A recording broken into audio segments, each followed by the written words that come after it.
Like many stories, this one doesn't start at the end or the beginning. I think that should have been the other way around. But you get the point. This video is going to be about Horus Heresy, and with the ever-looming presence of Horus Heresy 3.0, we're going to have a look at a special little project that another YouTuber came up with, and I got wrangled into. This video is all about lobotomized people that have been put inside a robotic chassis and asked to kill people without any control of their will anymore. This is all about the Mechanicum.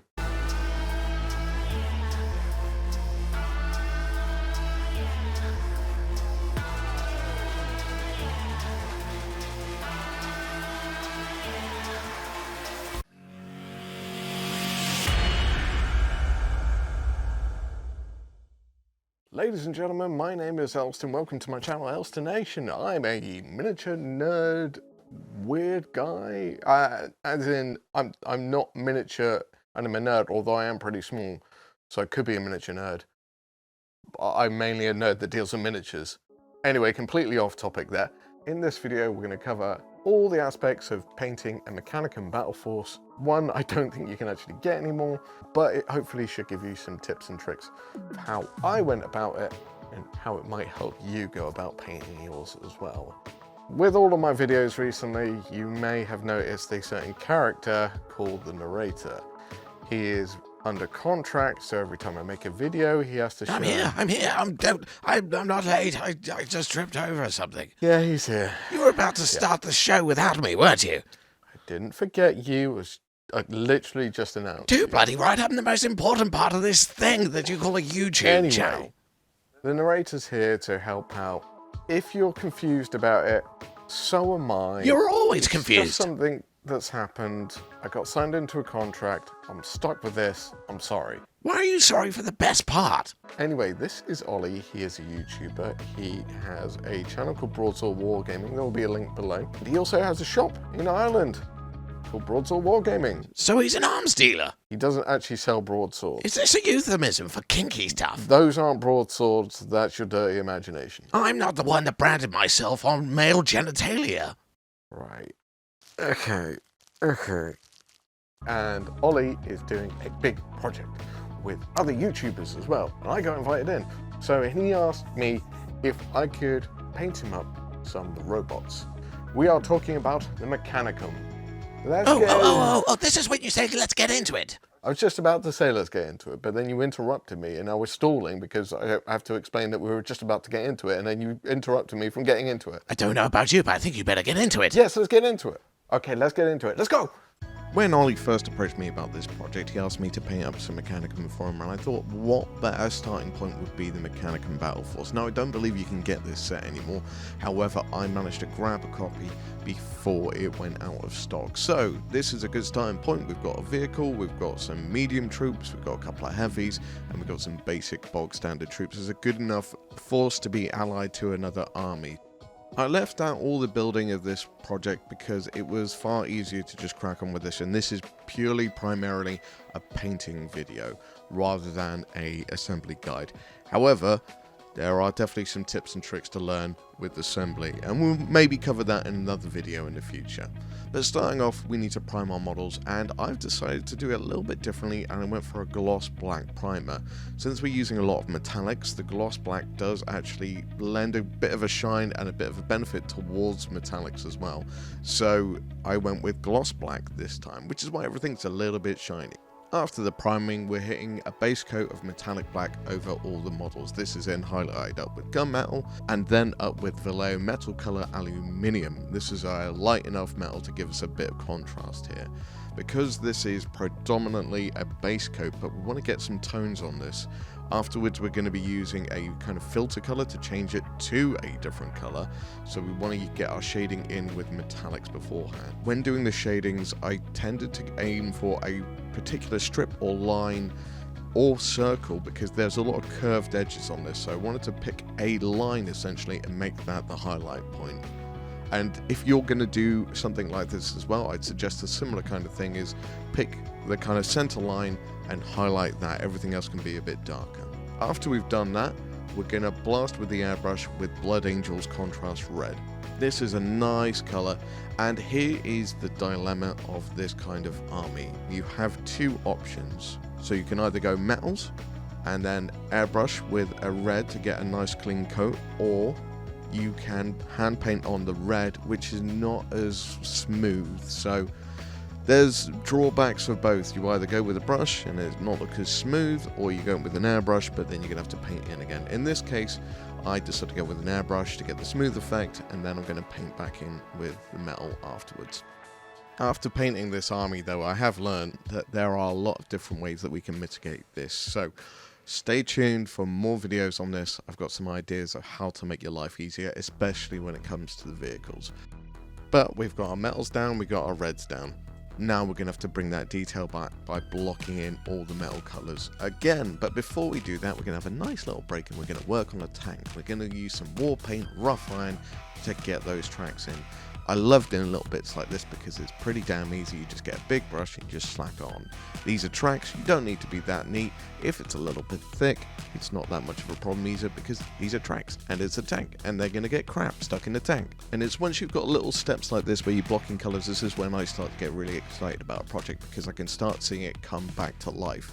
It looks a little bit rough and ready at the start, but as we block in more and more and more, the details start popping out, and there's a lot of detail in these kind of minis.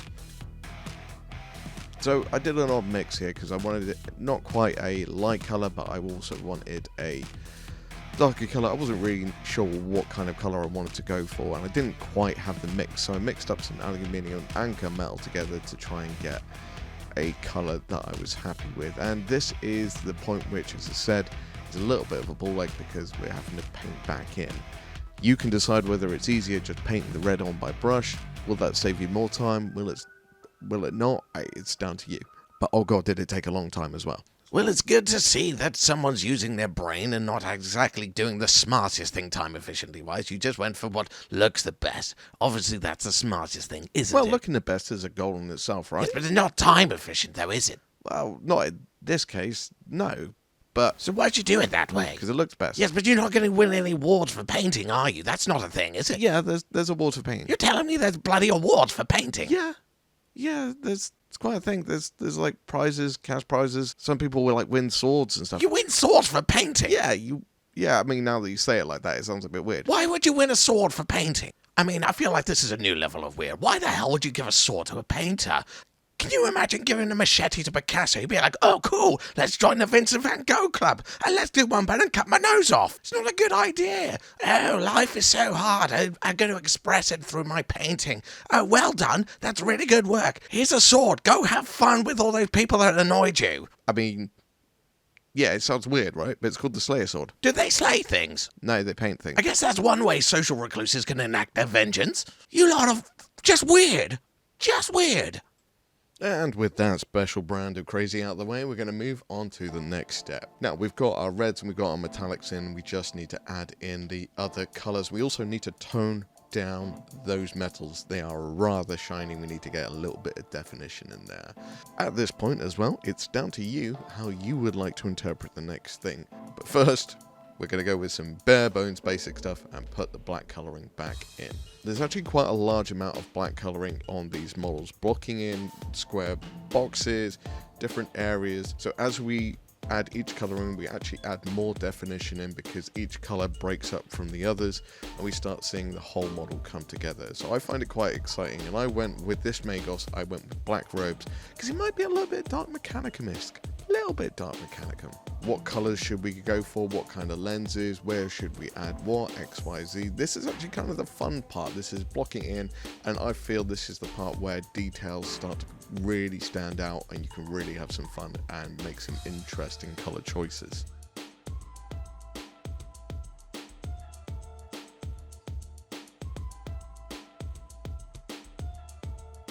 Now, if any of you had wondered what the difference between Adeptus Mechanicus and Mechanicum and why we say the different words, Mechanicum is what the robot people were during the heresy. Adeptus Mechanicus is what happened after the heresy or during the heresy, and they became a part of the Terran or body of terror or the governing council of terror, whereas before that they were kind of their own independent but also aligned faction. So they can kind of do what they want, but they had to make stuff for these people. So they kind of made the guns and the armor for the big Emperor and the big E, but they were kind of allowed to do what they want as long as they didn't go into AI. AI bad.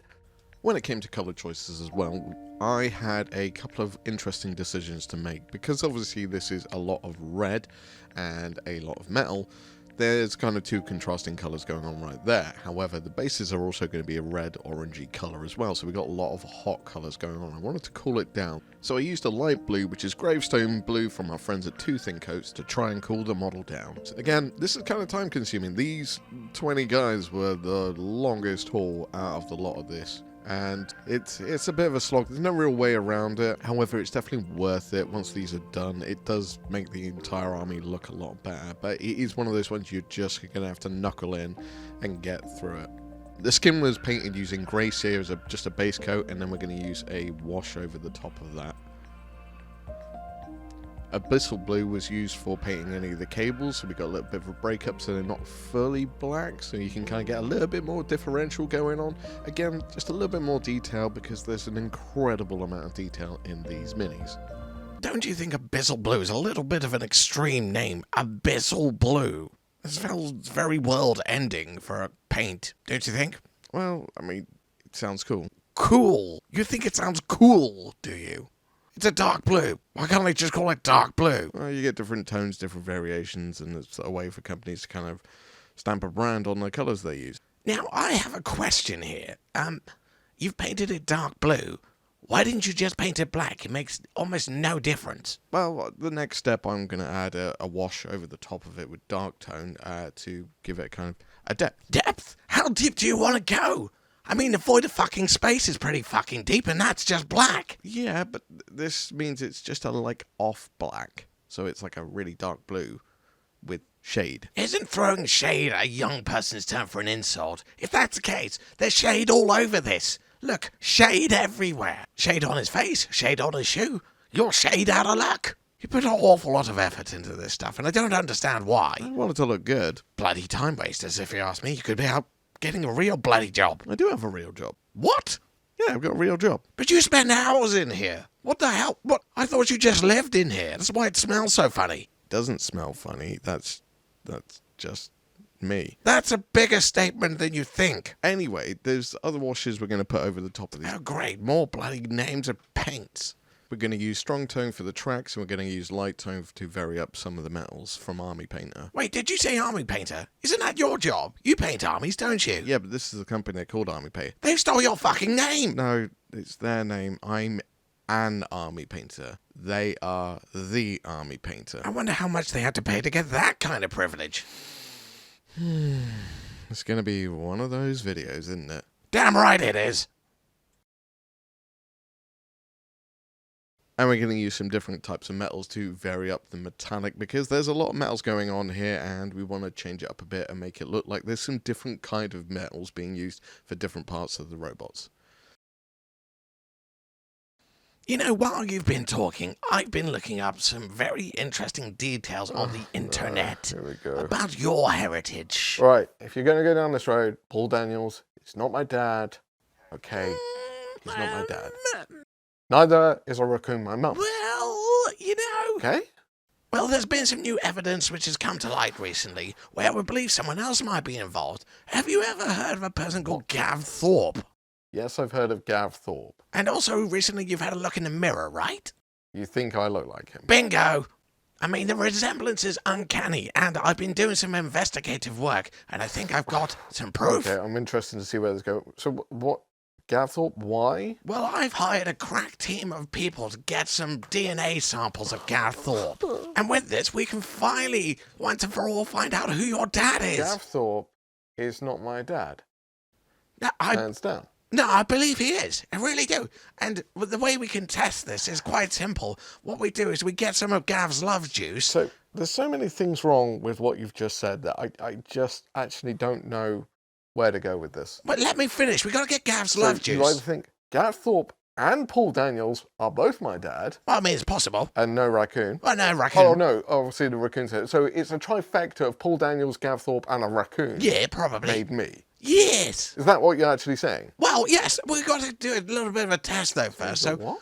we're gonna get Gav's love juice, and then what we're gonna do is we're gonna try it and see if it's the same as your love juice. You know, that milk sugar you produce when you're happy. You know. So I've got some right here, and don't ask me how I got Gav's love juice, but here we go.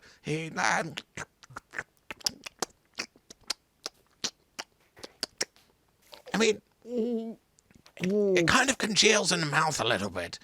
I didn't think it was possible for liquid to get stuck between your teeth, but this is a new experience for me. It's got a little bit of a kick to it. I think you may have had kimchi for dinner. Now I just need to try some of yours and see if it's got the same kind of spice. How did you get that? Actually, no, I don't want to know how you got that. Well, it definitely wasn't legal. Second of all, hell no. Are you getting anything from me? Hell no. But aren't you curious if Gareth Thorpe's your dad? No. Go on. No. You know you want to. No. Yeah, No, you do. You need to go. You need to leave. No. Right now. No. Right now. Give me some of your This has juice. gone beyond. This has gone too far. No, it's not gone far enough. We need to find out your You're origin. not taking any bodily fluids from me. That's not happening. That's beyond the contract. That's outside of the contract. I'm going to talk to your bloody agent. Go on, just a little bit. They're fine with it. It's all okay. What do you mean your agent's okay with it? How have you spoken to your agent about getting my bodily fluids before, like that? They're all on board with it. It's the mystery of the century. We've got to find out. Anyway, Now give ladies me. and gentlemen, I'm sorry for this interruption. Give me some of your sex weed. I... Go on. You know you want to. It'll be good. Right. We're going to make loads of money from You this. shut up. Let's carry on. Go. After getting the base coats down, the metallics done, some basic washes in, it's time to get some proper details going on. And we're going to use some decals here, some water slide decals. These are the Mechanicum Tag Martyr transfers, and you don't have to use these. The ones you get out of the Mechanicum sets for 30k, the plastic sets, are pretty good as well. These ones just have a little bit more detail, so I got these to just give that little bit of extra kick. Now, decals have a wonderful effect where they just bring the model to life, and there's absolutely zero effort.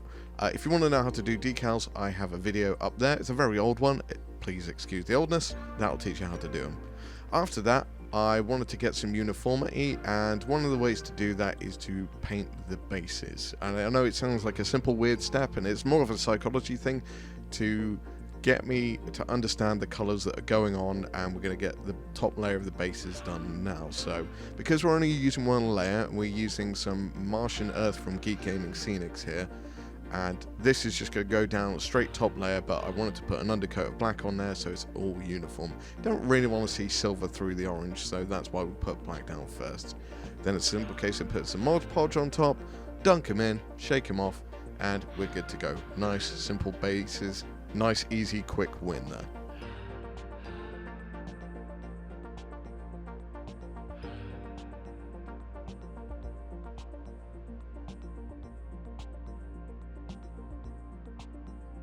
After this point, it's starting to get all the details in, and this actually takes a little bit longer than it seems. We're going through all the little things and finding out all the little elements of the army that we need to put together and get some colors on them. For example, this Volkite gun here, we need to get some metals on it, and we also wanted to put the orange glow.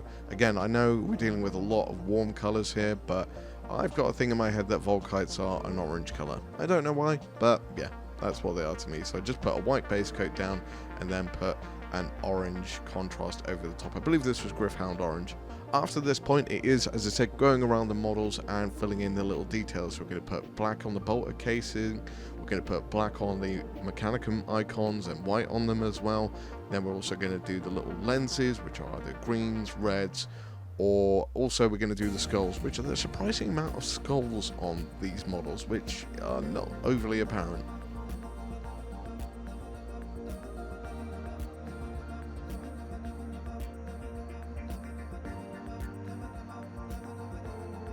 Now this basing material itself is rather pigmented, so you can see if I rub my finger at the top it comes off, and you can see around the sides that orange has gone onto the sides of it. So we're going to paint the sides of them black, and this will essentially lock in that black colour.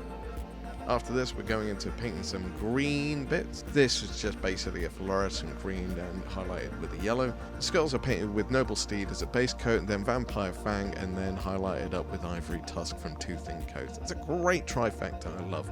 So go check out Tooth and Coat, it's a new favourite paint.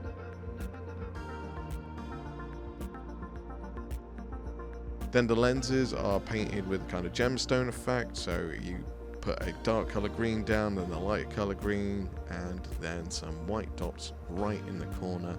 I would tell you the colors, but in all honesty, this is kind of an easy replication with any color you want, so it doesn't really matter the color. I chose greens here because there's a contrasting to the red.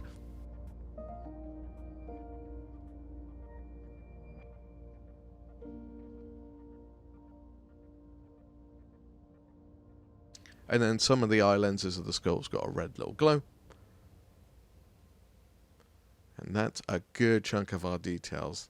The tanks have got a couple of cables. I wanted to differentiate them, so we put in some yellow stripe cables and our little spotlight at the top, which is basically just a yellow glaze over a white, and then highlighted up with another bit of white yellow just over the top of that to give it that kind of glow effect.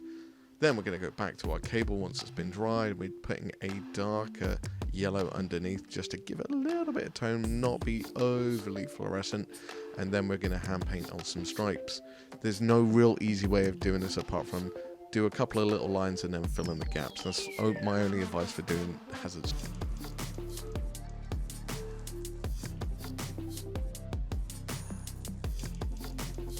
Then, after this, I wanted to put a varnish over it because it was looking rather shiny. It's a rather shiny vehicle. So, I decided to put a matte varnish over it. And this is the result. As you can see, it's definitely dulled it down. It's not as shiny now, but I think it's lost something here. I'm not overly keen on this. So what I'm going to do is I'm going to put a satin varnish over the top of this. And now we've got a little bit of that richness back. It's not overly shiny. It's that nice in-between point. And yeah, this is what I like. So satin varnish for the win here. And again, with the robots, that's quite a nice finish on them. Also, now that they've been varnished, all that pigment is locked onto the base and we shouldn't come off on our fingers anymore. So we've done a double whammy by getting the varnish on them.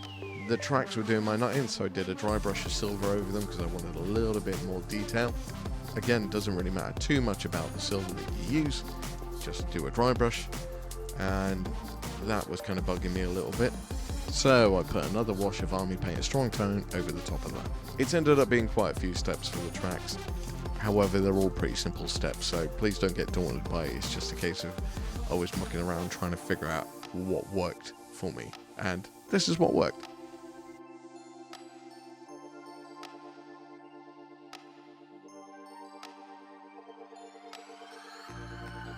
After this is the final little bits. We're going to do some glow effects on the weapons. So we're going to start off with blue from Procryl, and this is going to be through an airbrush. Then we're going to use sky blue from Procryl, again through the airbrush, just to highlight up a little bit.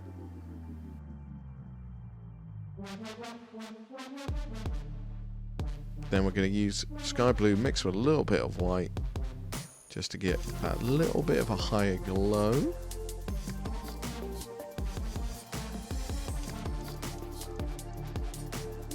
And last we can do a little trick which I've copied from El Miniaturista from Instagram, and this is to create a higher glow effect within the coils. And all we're going to do is paint white paint in between them, and since we're using a white ink here, it flows pretty nicely and gives us quite a high pigmented glow effect. And there we go, glowing coils.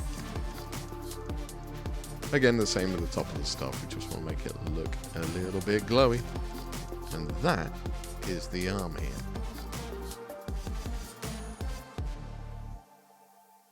And with all of those steps, that's how I painted my Mechanicum army. Now, you may be able to find some ways of shaving some time off of that. There's a couple of bits where I probably repeated myself, a couple of steps which could have been done better. That's fine, all up for criticism, comments, whatever. I'm intrigued to know how you might have done it better, because I'm generally intrigued to see how people paint things faster, and if I can learn any tips and tricks myself. Tips for the bedroom? I don't mean those kinds of tips. Do you call it the tip of your spear? I don't mean those kind of tips either.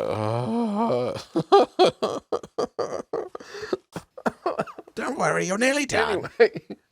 Oh, that's what she He's said. gonna kill me. He's gonna kill me. Anyway, here's some glamour shots.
And that is my finished army. Mechanicum army.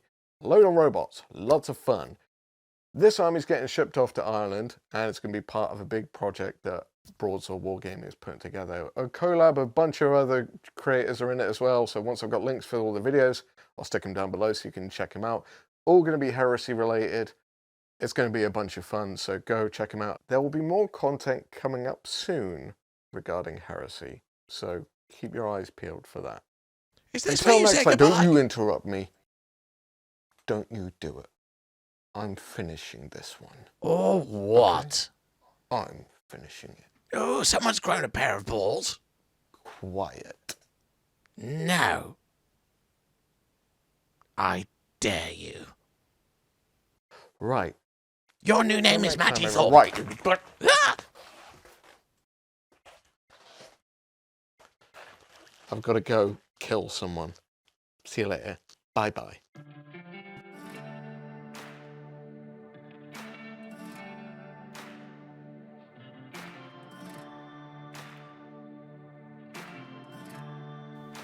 You know, there's something I can't quite wrap my head around here. Yeah? What's that? You're supposed to be some kind of fast painter, but this took you a couple of months. I don't quite understand. Well, you know, sometimes it doesn't always work out. It's a bit... What's that on the side? Give me the camera. I want to have a look. What the shit? Ooh, looks like someone's been a sneaky little bugger. Look at this. Ooh. Like, how did you get hold of the camera? Like, this is my... Get off. This is mine now. What? There's loads more here. There's fucking tons. What? There's loads of stuff. I don't quite understand what you've done here, but you've definitely been sneaky. What is this about? And that little puny pile is... And then this is for... Oh, you did your own, you sneaky bitch. And you sent off that stupid, puny little Forster Island, and you kept all this lot for yourself, you sneaky little twat. Oh, look what you did for you, and look what you did for someone else. Look what you did for you, and look what you did for someone else.